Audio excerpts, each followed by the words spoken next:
to Bright Spark CSS Academy. I am Halima Sadia and this lecture is based on pair of words from the past papers of CSS. और आज हम discuss करेंगे 1979 and 1979 and 1981. 1980 के क्योंकि papers में आए ही नहीं, इसीलिए हमने इस वीडियो में या अपनी किसी भी वीडियो में इसको डिस्कस नहीं किया. लास्ट हमने 1978 पे एंड किया था. So I will begin with 1979. The first one is session with a C, not with an S. Normally जो हम यूज़ करते हैं वो S के साथ होता है. तो इसका मीनिंग देखें, acceding और giving up, यानी कि किसी चीज़ पे उसको छोड़ देना, उस पर हिम्मत हार जाना, और उस पर अगर आपका कोई राइट भी है, आपका कोई हक बन भी रहा है तो आप उसको छोड़ दें. जैसे ब्रैकेट में देखें लिखा हुआ है rights of property, territory etcetera to an other, किसी और के आगे हार जाना. वो this case will lead to cession of your ancestral house, यानी कि मैंने उसको सिंपली इतना कॉम्प्लिकेट नहीं किया, बिल्कुल उसको सिंपल यूज़ कर दिया कि इस केस की वजह से क्या होगा, you will have to give up your property, some specific property. Next देखिए, इसके साथ है सेशन विद एन एस. और सेशन का तो हमें पता क्या मतलब होता है, जैसे कोई फॉर्मल मीटिंग होती है, जैसे किसी थेरेपिस्ट के साथ कोई सेशन है, किसी इंस्ट्रक्टर के साथ, किसी सुपरवाइज़र के साथ जो आपकी एक फॉर्मल मीटिंग होती है या सीरीज ऑफ मीटिंग्स होती हैं, उनको सेशन कहते हैं.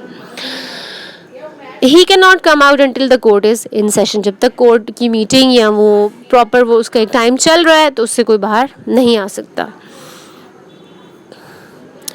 Next one is canon, a Christian priest with special duties in cathedral.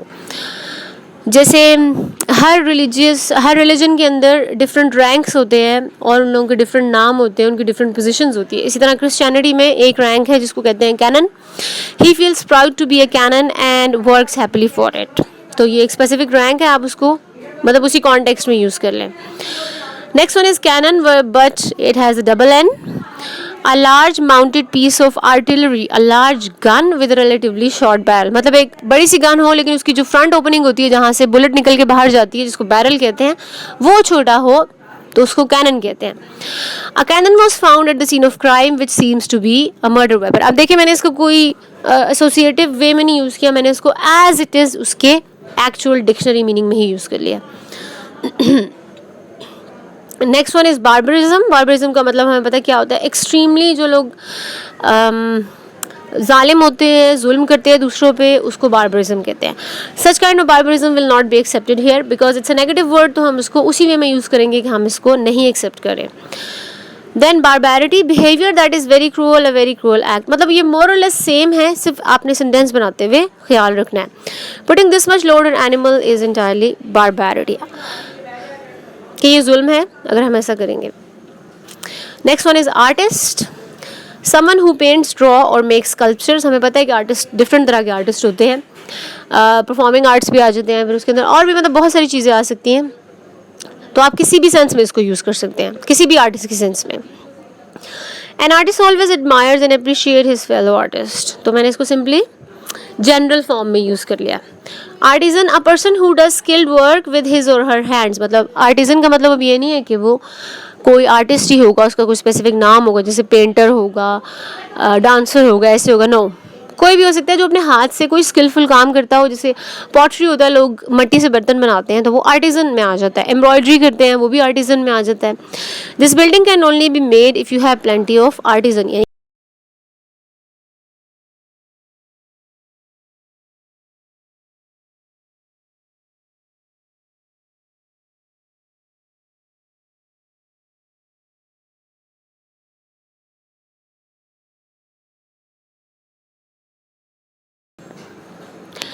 Next one is antique. और एंटीक हमें पता है हम उन चीज़ों को कहते हैं जो किसी पुराने टाइम पीरियड से या किसी रॉयल फैमिली से या किसी किंग से या किसी क्वीन से, इस तरह से मतलब किसी ऐसी जगह से बिलोंग करती होती हैं और वो वैल्यू में बहुत ज़्यादा होती हैं, बहुत वैल्यूएबल होती हैं, बहुत कीमती होती हैं. Something made in an earlier period and collected and valued because it is beautiful, rare, old और of high quality. This artifact is an antique for 15th century, so handle it carefully. तो mostly artifacts ही होते हैं हमारे पास. Antic, funny, silly और strange behaviour, यानी कि जिसका नॉन सीरियस बिहेवियर हो, mature sensible behavior ना हो.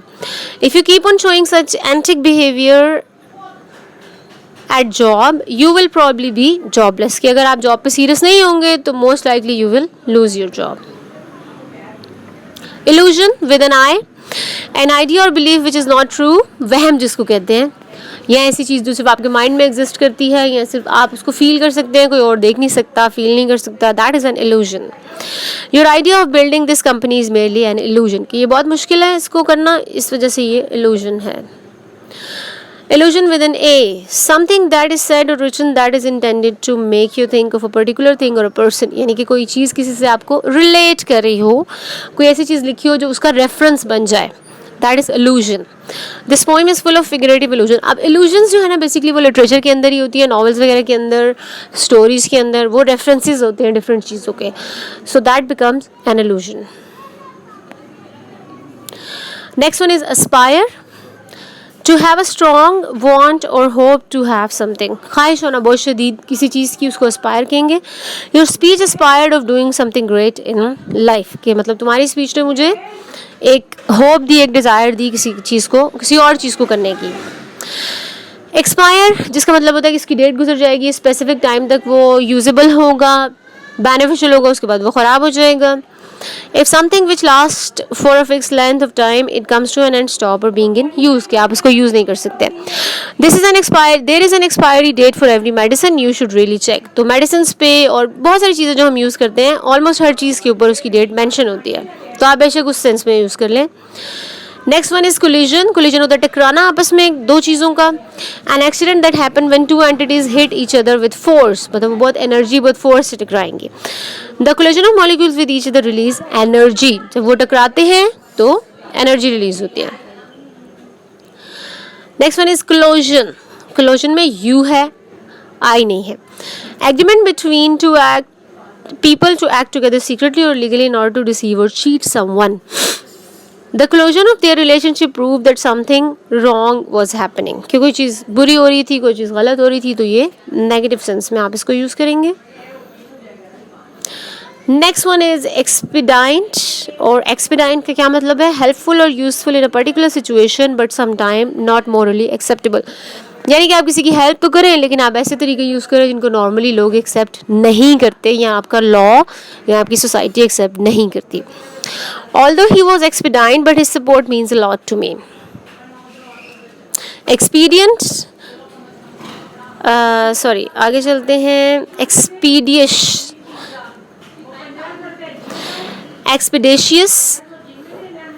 Expeditious means quick, fast, जो बहुत जल्दी किसी जो कोई काम करता हो. I receive an expeditious response from bank regarding my loan request. यानी कि आपको क्विक रिस्पॉन्स मिला related to your request.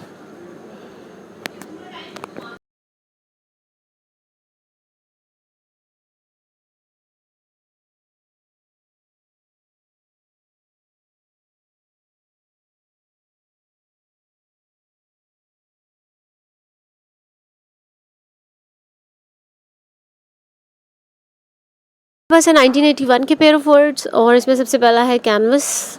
Canvas हमें पता है कि वो एक ऐसी शीट होती है, एक ऐसा पीस ऑफ क्लॉथ होता है या किसी और मटेरियल में जिसके ऊपर पेंटिंग की जाती है.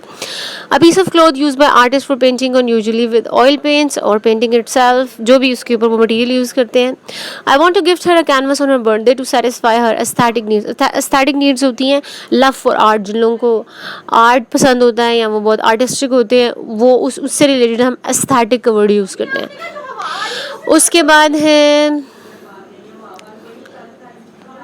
Next one is canvas with double S, जिसका मतलब होता है कैंपेन या appeal.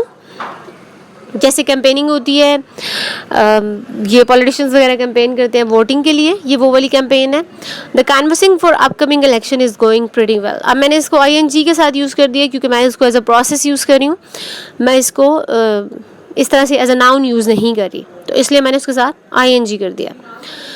Next one is cast. To choose actors to play particular parts in a play, film और शो. जैसे फिल्म के अंदर कास्टिंग होती है कि अच्छा इसमें यहाँ पे ये लोग शामिल होंगे और ये डिफरेंट कैरेक्टर्स परफॉर्म करेंगे, उसको कहते हैं to cast someone. The cast of this play is one of the best in the history.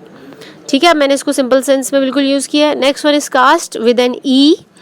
A system of dividing society into classes और एनी कैटेगरीज, जैसे जो जात पात का सिस्टम होता है और हमारे पास हर जगह पे, हर कंट्री में, हर सोसाइटी में डिफरेंट कास्ट सिस्टम होते हैं, तो ये उसकी बात हो रही है. The caste system used to be really strong in past centuries but now its roots are gone. कि पहले लोगों को कास्ट पे, उनकी ज़ात पात की बुनियाद पे उनके साथ बहुत बुरा सलूक किया जाता था और कुछ लोगों को बहुत हम अपर लेवल पे समझते थे, लेकिन अब क्या है, it has changed. Next one is appraise, to examine someone और समथिंग इन ऑर्डर टू जज देयर क्वालिटीज, सक्सेस और नीड. यानी कि किसी को इस तरह से जज करना कि आप ये देख सकें कि वाकई वो कोई काम कर सकते हैं या नहीं कर सकते. उनकी क्वालिटीज़ को असेस करना, समझना, वो होगा appraise. I would like to appraise your performance in order to approve it. कि इससे पहले कि आप परफॉर्म करें या कुछ एक्चुअली करें practically, I want to apprise you. Next one is apprise, to tell someone about something. किसी को किसी चीज़ के बारे में बताना. You will be apprised of the current situation. कि आपको ब्रीफिंग दे दी जाएगी, गाइड कर दिया जाएगा, समझा दिया जाएगा, तो ब्रीफिंग की सेंस में आ जाता है.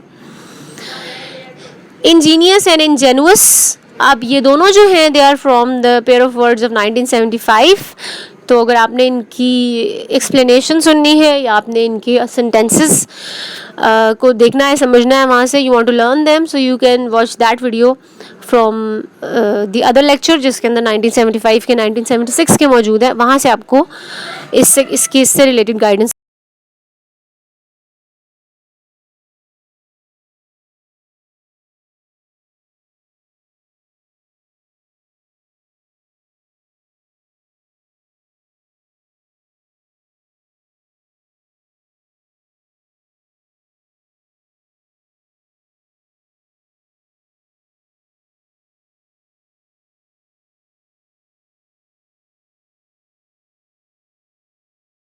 कंटिन्यूस में ये होता है ना कि एक चीज़ जारी है. कंटिन्यूअल में ये है कि कोई ऐसी चीज़ जो आपको पसंद नहीं है या आपके लिए अच्छी नहीं है, वो रिपीट हो रही है, वो जारी नहीं है, वो बार बार हो रही है. ये दोनों का डिफरेंस है. They are in continual disagreement with each other since yesterday. तो ये नेगेटिव वे में आ जाएगा. कंटिन्यूअस विदाउट अ पॉज और इंटरप्शन, एक चीज़ जो लगातार जारी हो, उसमें कोई रुकावट ना आ रही हो, वो रुक ना रही हो. This continuous noise is making my year bleed. तो वो बार बार हो रही है. Next one is berth with an E, a bed in a boat, train or a place for ship port to stay in a port. यानी कि mostly लोग सफ़र के दौरान जो स्टे करने की प्लेस यूज़ करते हैं या आराम करने के लिए, उसको बर्थ कहते हैं. जैसे ट्रेन में बनी होती है बर्थ ऊपर सीट्स के. As it is a long journey from here to Karachi, therefore I booked a berth in train. कि मैंने उसको बुक कर लिया ताकि मैं रास्ते में रेस्ट भी कर सकूँ. नेक्स्ट वन इज़ बर्थ, जिसको पैदाइश कहते हैं, पैदा होना, being born. Your birthday is the most important day of my life. तो बर्थ को आप किसी भी सेंस में यूज़ कर लें, मैंने बर्थडे की सेंस में यूज़ किया. अपोजिट एंड अपोजिट, ये अभी हमने 1977 वाली जो इससे पहले वाली वीडियो थी उसमें डिस्कस किया था. तो अगर आपने इसकी एक्सप्लेनेशन और इसके सेंटेंसेस देखने हैं, समझने हैं, so please go back to that video from 1977. Artist, अब आर्टिस्ट हमने पहले डिस्कस किया है और इसका वही सेंटेंस है, वही मीनिंग है, लेकिन इसके साथ जो दूसरा है वो हम देख लेते हैं, जिसके साथ है ई.